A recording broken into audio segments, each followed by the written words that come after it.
क्या वेनेजुएला में हुई एक कार्रवाई पूरी दुनिया को नए वैश्विक टकराव की ओर धकेल रही है? क्या मादुरो के समर्थन में किम जोंग उन की एंट्री आने वाले बड़े संकट का संकेत है? हाल के दिनों में वैश्विक राजनीति में जो कुछ हुआ उसने पूरी दुनिया का ध्यान अपनी ओर खींच लिया है। अमेरिका द्वारा वेनेजुएला के राष्ट्रपति निकोलस मादुरो और उनकी पत्नी को हिरासत में लिए जाने के बाद उत्तर कोरिया के supreme leader Kim Jong Un ने मादुरो को अपना दोस्त बताते हुए अमेरिका को विश्व युद्ध तक की चेतावनी दी है। ये बयान सुनने में जितना सनसनीखेज लगता है उससे भी कहीं ज़्यादा गंभीर इसके मायने हैं। ये घटनाक्रम अब केवल अमेरिका और वेनेजुएला के बीच का ये मामला नहीं रह गया, बल्कि ये धीरे धीरे कई वैश्विक शक्तियों को जोड़ते हुए एक बड़े टकराव का रूप लेता दिख रहा है। सवाल सिर्फ यही नहीं है कि किम जोंग उन ने कितना सख्त बयान दिया है, असली सवाल यही है कि इस बयान के पीछे उनकी सोच और रणनीति क्या है।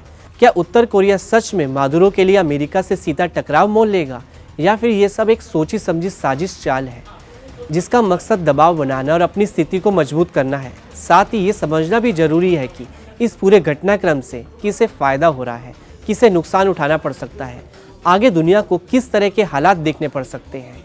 अमेरिका और वेनेजुएला के रिश्ते लंबे समय से तनावपूर्ण रहे हैं। दोनों देशों के बीच अविश्वास, प्रतिबंध, आरोप प्रत्यारोप का सिलसिला दशकों पुराना है। वहीं अमेरिका और उत्तर कोरिया के बीच भी दुश्मनी किसी से छुपी नहीं है।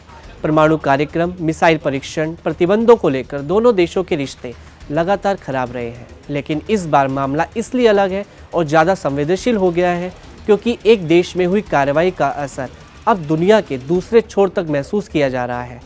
यही इस पूरे घटनाक्रम का सबसे बड़ा और सबसे खतरनाक पहलू है। अमेरिका लंबे समय से निकोलस मादुरो पर गंभीर आरोप लगाता रहा है।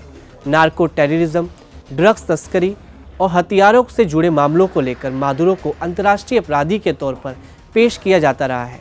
पहले यह आरोप कूटनीतिक और कानूनी दायरे में सीमित थे, लेकिन अब मादुरो और उनकी पत्नी को हिरासत में ले जाने की खबरों ने स्थिति को पूरी तरह से बदल दिया है। अब ये मामला सिर्फ कानूनी और आरोपों तक सीमित नहीं रहा, बल्कि ये कई देश अपनी संप्रभुता और सुरक्षा से जोड़कर देखने लगे हैं।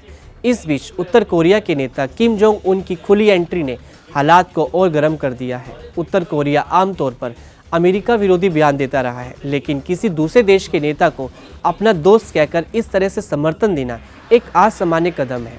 ये दिखाता है कि किम जोंग उन इस संकट को सिर्फ वेनेजुएला का मुद्दा नहीं मान रहे हैं, बल्कि इसे अमेरिका की वैश्विक भूमिका से जोड़कर देख रहे हैं। विश्व युद्ध जैसे शब्दों का इस्तेमाल बताता है कि ये बयान सिर्फ भावनात्मक नहीं, बल्कि पूरी तरह राजनीतिक और रणनीतिक है। किम जोंग उन का ये बयान अमेरिका पर मनोवैज्ञानिक दबाव बनाने की कोशिश के तौर पर भी देखा जा सकता है।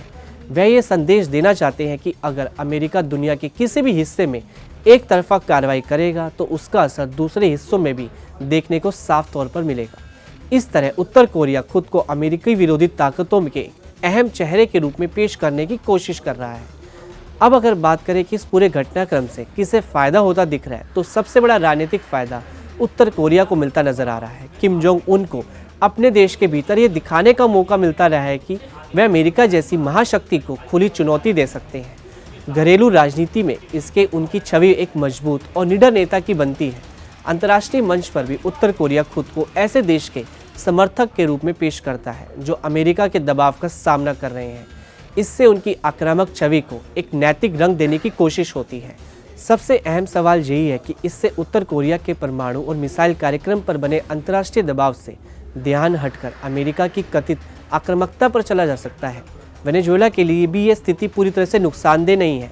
मादुरो सरकार को इस संदेश देने का मौका मिलता है कि वह अंतर्राष्ट्रीय स्तर पर अकेली नहीं है। उत्तर कोरिया और रूस जैसे देशों का समर्थन उसे राजनीतिक रूप से थोड़ी राहत देता है। अंदरूनी राजनीति में मादुरो सरकार इस समर्थन को विदेशी दबाव के खिलाफ एकजुटता के रूप में पेश कर सकती है। रूस के लिए पूरा मामला रणनीतिक संतुलन का खेल है। रूस बिना सीधे किसी बड़े युद्ध में शामिल हुए अमेरिका पर दबाव बढ़ता देख सकते हैं। इसके अलावा दुनिया का ध्यान दूसरे मुद्दों को और बांटना रूस के लिए फायदेमंद साबित हो सकता है। यही वजह है कि रूस इस पूरे घटनाक्रम पर कड़ी प्रतिक्रिया तो दे रहा है, लेकिन सीधे टकराव से बचता दिख रहा है। लेकिन जहां कुछ देशों को राजनीतिक व रणनीतिक फायदा दिखता है, तो वही नुकसानदेह की सूची में कहीं और ज़्यादा लंबी और गंभीर है। अमेरिका के लिए स्थिति बेहद जटिल हो जाती है। एक कार्रवाई के चलते एशिया और दूसरे क्षेत्रों में तनाव बढ़ने को लेकर भी खतरा खड़ा हो जाता है। इसका मतलब है कि अमेरिका को अपने संसाधनों और रणनीतिक ध्यान को कई मोर्चों पर बांटना पड़ सकता है। इस पूरे संकट का असर वैश्विक अर्थव्यवस्था पर भी पड़ता है। जैसे ही युद्ध या बड़े टकराव की आशंका बढ़ती है, तेल बाजार, शिपिंग रूट्स, निवेश का माहौल अस्थिर हो जाता है। निवेशक जोखिम लेने से बचते हैं और उभरते देशों से पूंजी बाहर निकलने लगती है। इसका सीधा असर आम लोगों की जिंदगी पर पड़ता है। महंगाई बढ़ती है, रोजगार के मौके घटते हैं और आर्थिक दबाव बढ़ जाता है। लेकिन इस पूरे खेल में सबसे बड़ा नुकसान आम नागरिकों का ही होता है। वेनेजुएला, कोरिया और आसपास के इलाकों में रहने वाले लोग पहले से ही प्रतिबंधों, महंगाई और आर्थिक संकट का सामना कर रहे हैं। ऐसे में वैश्विक तनाव उनकी मुश्किलों को और बढ़ा देता है। सत्ता के खेल में आम आदमी सबसे कमजोर कड़ी बन जाता है। इस पूरे शोर शराबे के बीच एक अहम सवाल अक्सर ये देखा रह जाता है कि क्या किम जोंग उन सच में मादुरो के लिए युद्ध का जोखिम उठाएंगे? अगर इतिहास को देखें तो उत्तर कोरिया की रणनीति आमतौर पर 3 स्तरों पर चलती है। पहला स्तर होता है जोरदार बयान और धमकियां। दूसरा स्तर होता है संकेत देना और मिसाइल टेस्ट, सैन्य परेड और हथियारों का प्रदर्शन। तीसरा स्तर होता है सीमित कार्रवाई, जहां तनाव बनाए रखा जाता है और युद्ध की रेखा पार नहीं की जाती। इसी नज़रिए से देखें तो किम जोंग उनका मौजूदा बयान शायद तीसरे विश्व युद्ध की तैयारी नहीं बल्कि एक बड़े राजनीतिक सौदे की शुरुआत बोली हो सकती है।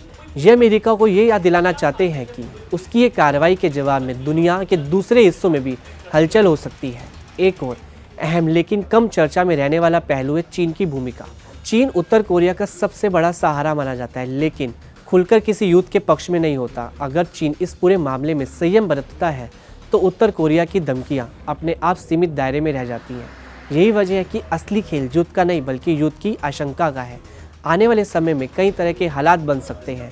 सबसे संभावित स्थिति यही है कि बयानबाजी और शक्ति प्रदर्शन का दौर चलता रहे। उत्तर कोरिया सैन्य परेड और हथियारों के प्रदर्शन से दबाव बनाएगा, अमेरिका कड़े बयान देगा लेकिन सीधी सैन्य कार्रवाई से बचेगा। दूसरा विकल्प सीमित उकसावे का हो सकता है, जहां दोनों पक्ष सैन्य अभ्यास और संकेतों के जरिए अपनी ताकत दिखाएं लेकिन सीमा ना लांघे। तीसरा रास्ता कूटनीति का, जहां बड़े देश बीच बचाव की भूमिका निभाएं। सबसे खतरनाक लेकिन कम संभावना वाला परिदृश्य वह है जहां किसी गलत आकलन या दुर्घटना से हालात बेकाबू हो जाए। निष्कर्ष के तौर पर यहाँ कहा जा सकता है कि किम जोंग उन मादुरो के लिए अमेरिका से बदला लेना नहीं छोड़ेंगे लेकिन युद्ध का माहौल बनाए रखेंगे।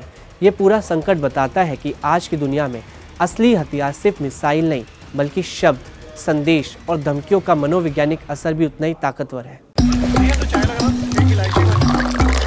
यहाँ ताजा खबर के साथ हर दिन की शुरुआत कड़क है। आमने सामने बैठ रखते हैं बात पूरे दम से, आराम से। चर्चा होती है बेधड़क। यहाँ किस्से कहानियों में बोल सरल और अंदाज बेहद कड़क मिलता है। जीने में एक तेवर है जो आता है सही ज्ञान, जानकारी और उससे कमाई कड़क नोट से। इधर मौके पर चौका नहीं छक्का लगा जलवा दिखाते हैं। कड़क क्रिकेट से अपने रोमांच को जो बढ़ाते हैं। यहाँ की हर बात का मिजाज एक है, मिजाज कड़क। आपका अपना YouTube चैनल कड़क लाइव बेधड़क।